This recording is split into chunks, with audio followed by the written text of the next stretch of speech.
morning, Davao City. Good morning to all of our guests. Good morning, Vice President Sara Duterte. Good morning, Mayor Duterte, Congressman Duterte, and to the Davao City Council, local government, and everyone else. I'd like to greet a happy 89th Araw ng Davao to everyone here, and a happy 81st birthday to former President Rodrigo Duterte.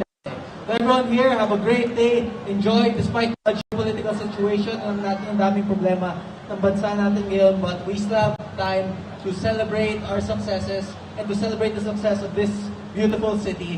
So to everyone here, have a great day. Enjoy and God bless. Thank you, everyone. Thank you very much, Congressman Kiko Barzaga. A very young member of the House of Representatives. Yes, of course. And once again, sa atong mga Davaoeños, daghan pamug-atangan dinhi sa Santa. And help me welcome Congressman Leandro Leviste.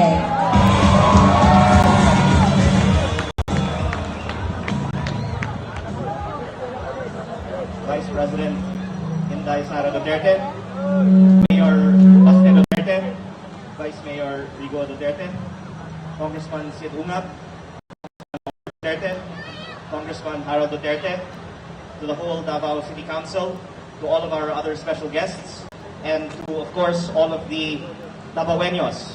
Maayong buntag sa inyong tanan. Happy Araw ng Davao and happy birthday, PRRD. Daghang salamat po, Mayor Duterte, sa inyong imbitasyon. And I'm very happy to be here again. And to all of the participants in today's parade, you've done a very good job, and I hope that we have a very good day today. Alam niyo po, ako ay masaya na makabalik dito habang ang Congress ay nasa session break. And sinabihan ako na kaming mga congressman, dapat huwag masyadong manggulo. Mas mabuti daw ang congressman ngayon magbakasyon muna. At baka akala nila nasa abroad ako. Hindi nila alam sa Davao pala ako pupunta. Kung saan mas maganda, mas malinis, mas safe, at napakabait ng mga tao. At dapat din suportahan ngayon ang domestic tourism, lalong-lalo na dahil sa taas ng presyo ng langis. Ganon din, kung may mga Davaoeño na gustong bumisita sa Maynila, welcome na welcome po kayo at pwede tayong magkita sa Luneta. Mayor, baka pwede tayong mag-arkila ng barko. At kahit ilang Davaoeño ang gustong bumisita sa Maynila, pwede tayong magkita doon. Sabihin lang ninyo ilan ang gustong bumisita. Pero baka aabot sa 100,000. Baka kung anong iisipin nila. Basta nandun tayo para sa turismo at sightseeing lang. Pero pagdating ninyo sa Luneta, bahala na kayo kung saan kayo susunod na pupunta. Kaya ako po ay of course also sure na gusto niyong bumalik kaagad sa Davao dahil ang ganda dito. At ang Davao of course ay isang very promising tourism destination na gustong puntahan ng mas marami pang mga Pilipino. At lalong-lalo po ngayong araw, ang araw ng Davao at ang isang special day, ang birthday ni former President Rodrigo Duterte. I'm sure it's going to be a very festive day. Kaya bago akong magtapos, gusto ko lang pong batiin muli ang buong lungsod ng Davao. Isang happy araw ng Davao. Happy birthday, PRRD. At isang maayong punta sa inyong tanan. Daghang salamat po muli sa inyong imbitasyon.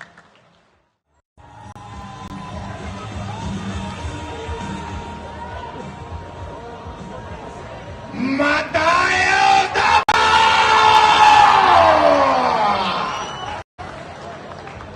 Maayong buntag Davao!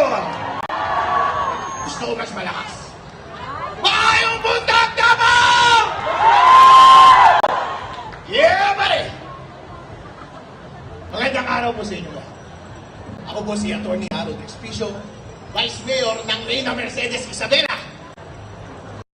Ang Isabela po ay nasa norte. Isa po akong Ilocano. Nagtataka siguro kayo, bakit ako nandito? Nandito ako para sabihin sa inyo na ang mga Ilocano, ang mga taga-Isabela, mga taga-Luzon, ay solid Duterte!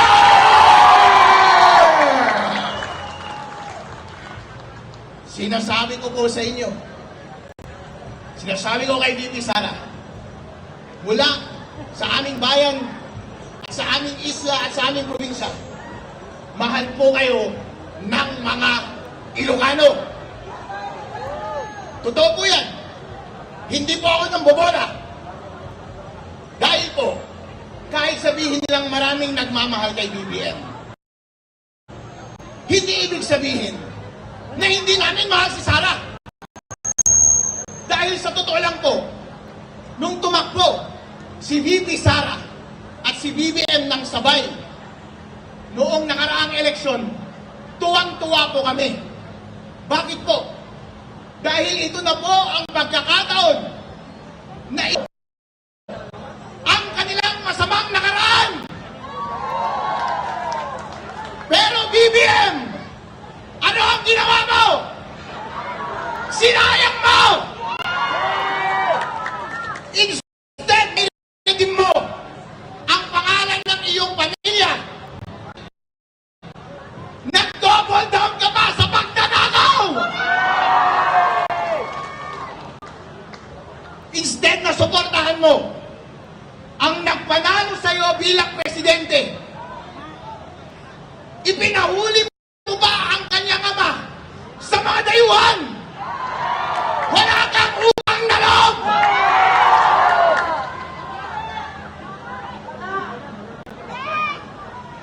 Mga kababayan,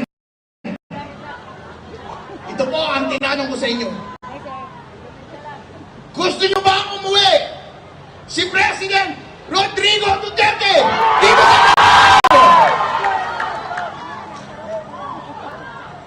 BBM? Hindi ka nag-iisip.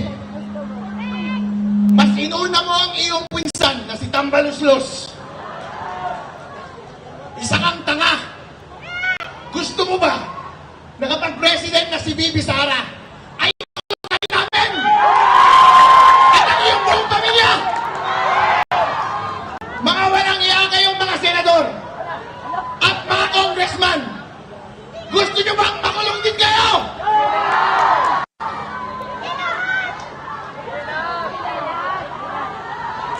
Ngayon po, ito ang ginagawa nila. Gusto nilang i-impeach si VP Sara para hindi siya manalo bilang presidente ng Pilipinas. Papayag ba kayo doon? Ayun. Gusto kong iparinig ninyo hanggang sa Malacanang. Papayag ba kayong hindi maging presidente si VP Sara Duterte ng Pilipinas? Maraming salamat. Alright, once again. May buntag Davao, may buntag sa atong Presidente, ang Mayor Baste, o sa Duterte family, sa atong mga congressman, labi na kay Omar, kay Harold, kag kay Lian ni Biste, kag ari akong amigo nga si Kiko Barsaga. Kag tanang ni sila mga ikong. Sa mga taga Davao, awa pa kailan ako. This is not the first. Kailan mo na ako? Basta na kailan, Bisaya man ko. Pero Ilongga gid ako. Pero kay sa Dumaguete man ko nag-high school nga ang akong mga pariente nagan kay diferente Bisaya. That's why Cebuano ko. Nagan mga Guanson sa Cebu. The first time I met Rodrigo Duterte was a historical event. We campaigned for President Gloria Aquino against Marcos and his warlords. Your Lola Soling was then our leader here in Davao. Hindi ka pa na tao. Awa. So, ang officer in charge diri as Vice Mayor si Rodrigo Duterte. Ako ang officer in charge, Mayor sa Cadiz City, Negros Occidental. I was 27 years old. But like Rodrigo Duterte, I was used to gangsters and private armies and ang mga komunista takkan kayo sa Negros sa una kay Sugar Mami. Sugar Mami. Ako man nag-Vice President for the Visayas dito sa City, League of Cities, kaya wa may musugot, kaya hadlok man sila tanan mo atong Mindanao. So ako ilang gipili, I was 27 years old, gipaadto ko nila diri, kay Digong. That's the first time I met this man that everybody was talking about. And I said, I want to meet this Rodrigo Duterte, so I will go. Kapag bulletproof vest ka mayor, magganyan ka. Hindi mo mag-bulletproof vest, andun si Digong. Kailangan ko mong bulletproof vest nga na siya dito. So I came here, that's the first time I met him with Johnny Basco. I remember this meeting clearly because we were building a new nation. We were building a new democracy. We toppled warlords in Mindanao and in the Visayas, our very own Armin Gustino. But here was Rodrigo Duterte, a lawyer, a former fiscal, and son of Jia Solen, who stood against the Marcoses here and all their warlords. So I came to meet him. May 20 anyos lang ko, niyan siya, mayor. Katungog ko nga, kanang ilong pusil, mo na yung pinakamahal ng pusil sa kalibutan. He did not ask me any question. He just asked me about the gun I was carrying. So I said, this man is after my own heart. Because instead of talking about politics, he asked me to see my gun. At that time, I was carrying, yes, the most expensive handgun in the world. It was called an HK-P7. At the time, very hard to get that. Yun lang ang hiningi niya sa akin, na makita niya lang yung baril na yan na sinasabi, yan daw ang pinakamahal na pusil sa bilog ng kalibutan. And that's when I said, hindi niya tao ni, this man is going to be a very strong leader of the nation someday. And wala din ko nagsala. I looked at his career. We met again. We met again on paper in the Commission on Elections, Vice President. Rodrigo Duterte, Mayor of Davao, was substituting for Dino. The problem with the certificate of candidacy was Dino signed the candidacy for Mayor of Pasay, not President of the Philippines. Therefore, there was a technicality, and somebody objected. The case was raffled to me. Prior to that, the case of Grace Poe was raffled also to me, and I disqualified Grace Poe on the ground that as a foundling, she was not natural born, therefore could not run for president of the Philippines. Here comes Duterte, to substitute siyang Dino. Kung saan man si Dino ay nagpirma naman itong certificate of candidacy nga mayor sa Pasay na libutang dito. God bless his soul. Diba? The case happened to me, so again, Rodrigo Duterte and I met on paper. Now remember, I was appointed Commissioner of COMELEC and was chair of that division. I was appointed on recommendation of Liberal Party members. I was not in PC, I had no party. I was before that Commissioner of GOA, professor in the UP College of Law, practicing lawyer, and former consultant, Chief of Staff of Miriam Santiago. I called my division commissioners to a meeting and said, first I called my father, who was a judge, and summa cum laude at Siliman, That's why I speak Cebuano. I said, I have a problem. Duterte's candidacy is for mayor. He said, what happened? It's like this, like this, like that. Where did he find it? I said, yes, he found it in Comelec. Is it not that when you run for mayor, you find it in Pasay City? I said, yes, but he found it in Manila. He said, therefore, the intent of that thing was to run for president, not for mayor of Pasay. As usual, my father, John Sixto Rojas Manson, summa cum laude of Silvan University, was correct. So I called a meeting and I said, our job in the Commission on Elections is to ensure that the will of the people will be respected. No politician called me after that. I said it is our job to ensure that the election laws are applied fairly and justly, and that therefore the people must be given their right to choose the president of this land. And all of you lawyers will know that I needed an argument to support that decision. And the argument that I used is, of course, in Latin, lacuna legis. There is a gap in the law. There is a gap in the law and therefore needed interpretation. And when you interpret a gap in the law, you must interpret it in favor of the people. In favor of the people. Not against the people. So when I called my commissioners and said, this is my decision, how will you vote? And they said, ma'am, we vote with you. You vote with me regardless of the consequences. Remember, President Aquino was seated in Malacanang. There were candidates of the Liberal Party, and I said, I know that man. I know that Rodrigo Duterte we have met. I trust, I have faith in the people. I have faith in the Filipino people that they will choose the right leader.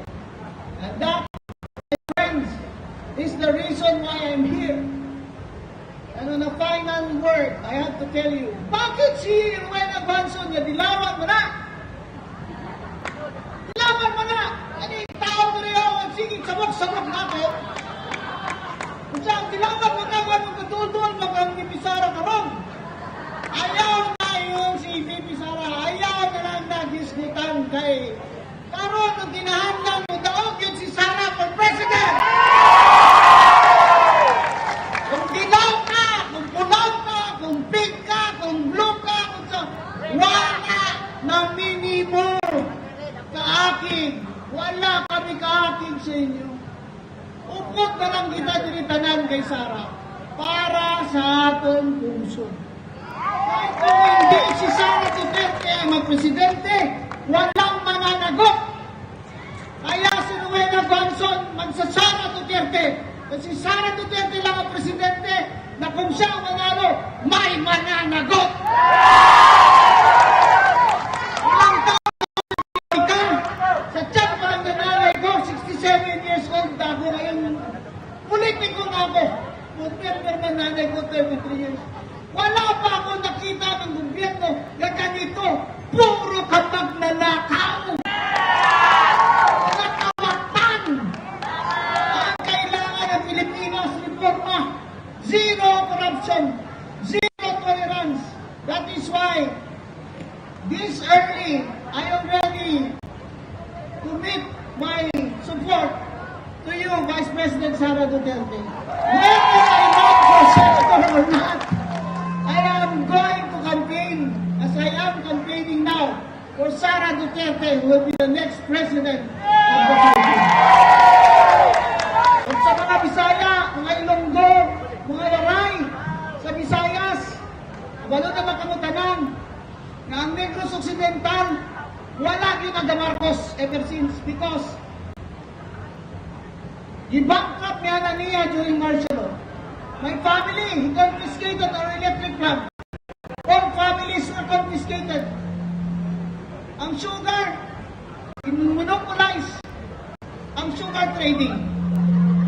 So we had to stop planting. Our people starved because we had to stop planting. Why would we plant if we're going to lose money? Now Marcos Bongbong is doing it again. He is smuggling sugar. That's why our sugar prices from Negros Occidental are down. Down by more than 600 pesos per kilogram. You know what that means? That means hundreds, thousands of workers will be out of jobs in the next 2 years if this continues. Smuggling of sugar, smuggling of fuel. Smuggling of fuel is now going on in our borders. Marcos wants us to feel that he is the one solving our problems. But in fact, it is Marcos who created all these problems. Ang gutom, ang unemployment, high inflation, deficit, budget deficit, hindi pangawak na sa tangamuhaya ang atong deficit. That's why, my friends, I am putting my faith on Sara Duterte for president. Because I see only that Sara Duterte, even with her quiet, calm demeanor, has the strength of character and the integrity to be our leader and run our country from the bottom up. Wala na tayong mamanayin kay Marcos. Puro utang, puro pangawat. We need a leader that will rise from these ashes and lead us back into a bright day. My friends, it is my honor to be in Davao City again, to be with the family of Rodrigo Duterte, and to wish him a happy birthday despite his circumstances, and to show my support for Vice President Sara Duterte for 2028. Maraming salamat. Maraming salamat sa inyong tanan. Thank you very much, Attorney Gonzales. And now, Bakit naman nung tinawag ako, ang tawag nyo sa message ko, short message? Parang may gusto yata kayong sabihin. Anyway, alam niyo po, I'm happy to be here. Nagkakasiyahan po tayo sa kaarawan ni Tatay Digong. Samahan niyo ko sa isang birthday greetings. Happy birthday! Happy birthday! Tatay Digong! Happy Balakas! Happy birthday! Tatay Digong!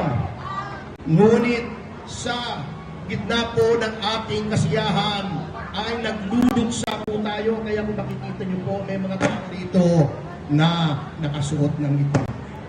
Nagluluksa tayo sapagkat kinidnap, kinulong ang ating mahal na Tatay Digong. Anong kasalanan niya? Inubos niya ang mga adik sa Pilipinas. Binaba niya ang kriminalidad.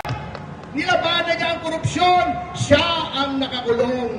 Yung mga tumanggap ng mali-maleta, yung mga sila ngayon ang namamayagpag. Kaya't magluksa rin po tayo hindi lamang para kay Tatay Digong, ngunit para sa ating bayang inaapi. Bakit? Dahil ang rule of law po ay naghihingalo na.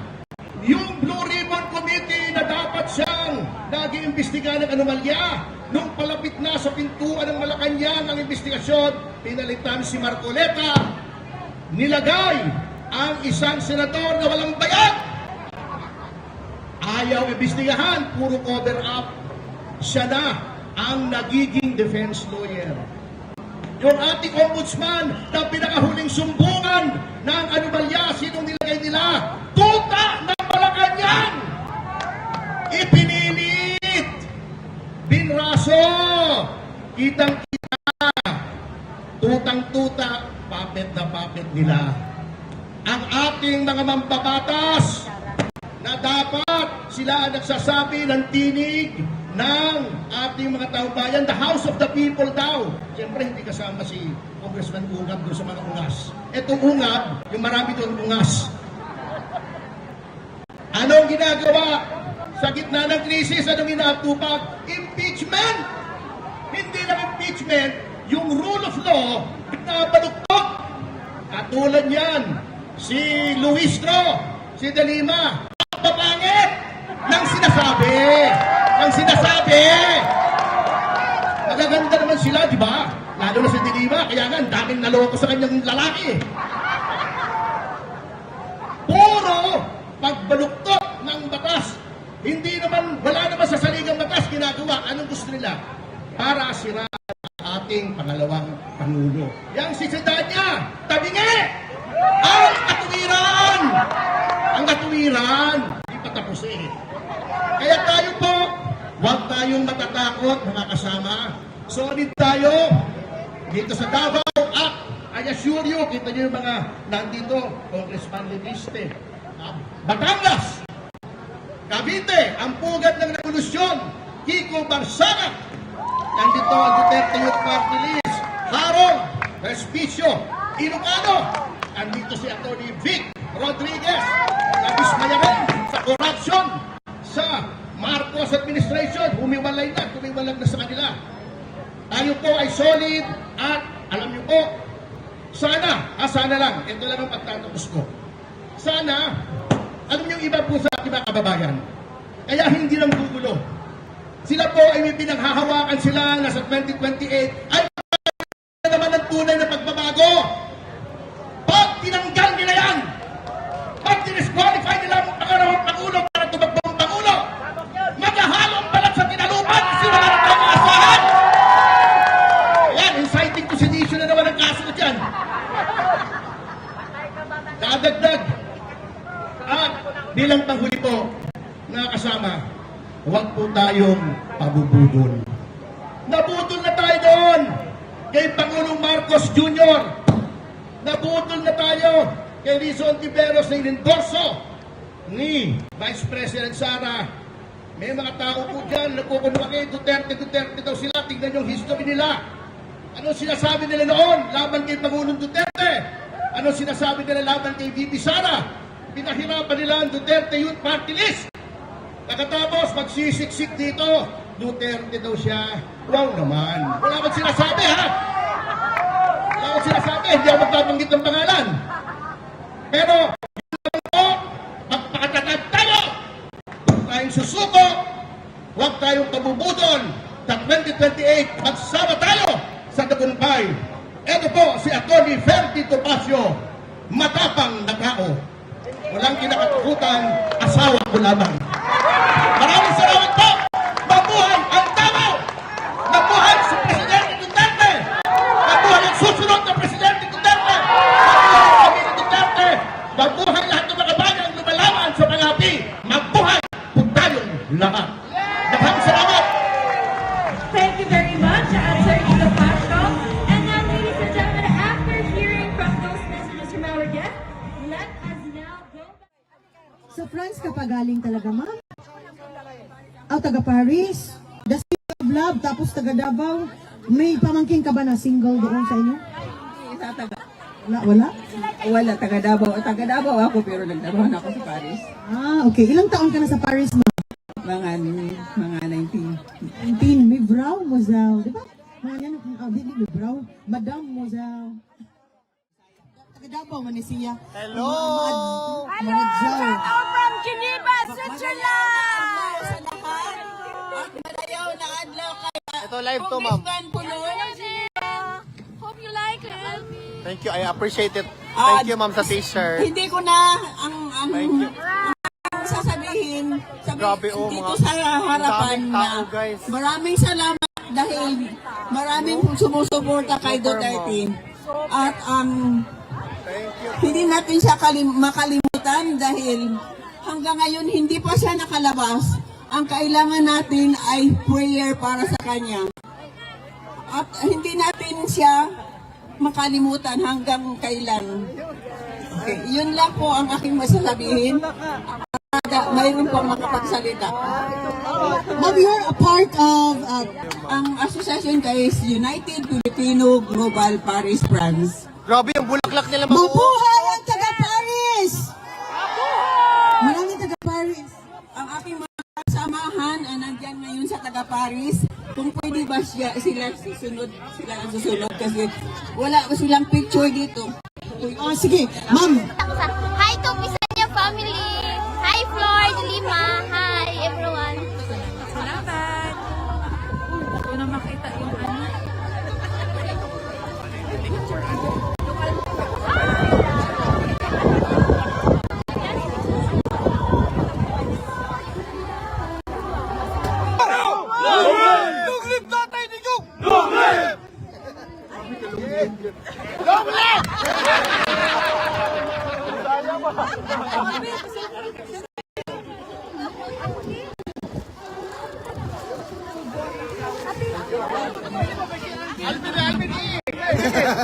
Sangay, Alvin, sangay.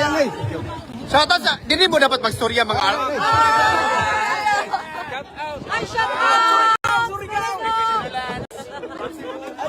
Ramanir.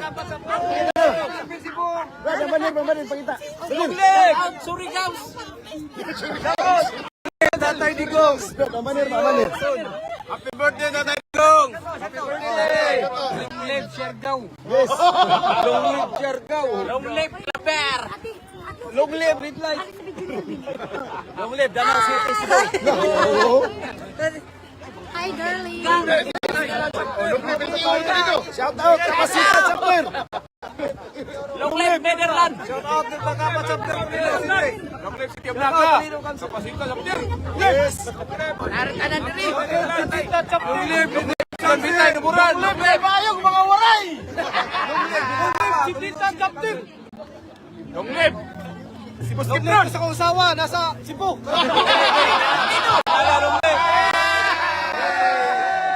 Hi ni Nanay Julie. Hi Nanay. Shout out Nanay Julie sa Toledo, Luray Uno, Toledo City. Shout out! Mama Gloria! Papa Angel!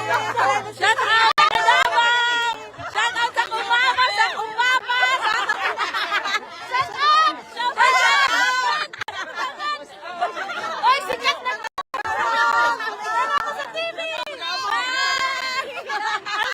Mga actor ni sila tanang. Ganito sila. Shout out ma'am. Unsay inyong unsay greetings ninyo kay PRRD ma'am. Happy birthday!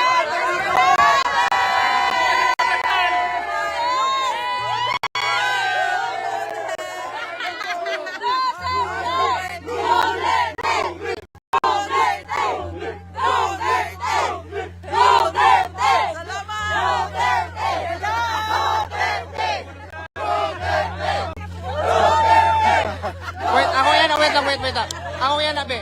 Ana, okay. Long live tatay Digong. Kanang kamutan ng diri sir.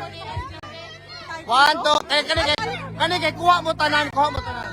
Dali balik apil. Wait lang. Okay. Wait lang. Kana ha, wait lang. Dapat ang ingon long live tatay Digong. Okay, 1, 2, 3, go.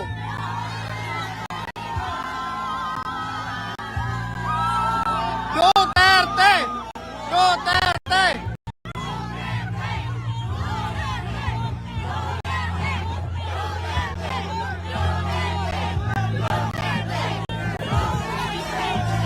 Thank you sa inyo mga kababayan. Mabuhay kamong tanan. Thank you kaayo guys.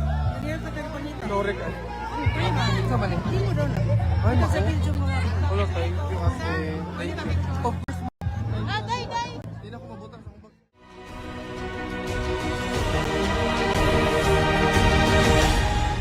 Assalamualaikum warahmatullahi wabarakatuh. Madayawag mayo adlaw kaninyong tanan. Magandang araw sa inyo lahat. Today, we celebrate the birthday of my father, our former President Rodrigo Roa Duterte. To all the parallel support groups, volunteers, and the millions of Filipinos here and abroad who organized celebrations to honor him, maraming salamat sa inyong walang sawang pagmamahal at katapatan. Your loyalty to him is a testament to a leadership that truly prioritized the safety and dignity of every Filipino family. But as we celebrate, we also stand firm. The defense of his rights is a defense of our national sovereignty. We must remain vigilant against the weaponization of the law and the unconstitutional intrusion of foreign bodies that seek to bypass our own courts. Our justice system must remain independent, serving only the mandate of the Filipino people and never the interests of foreign powers. To the Filipino people, thank you for being our strength. Through the storms and challenges, your resilience remains our inspiration. Patuloy nating ipaglaban ang dangal ng ating bansa. Mahalin natin ang Pilipinas para sa Diyos, sa bayan at sa bawat pamilyang Pilipino. Syukran.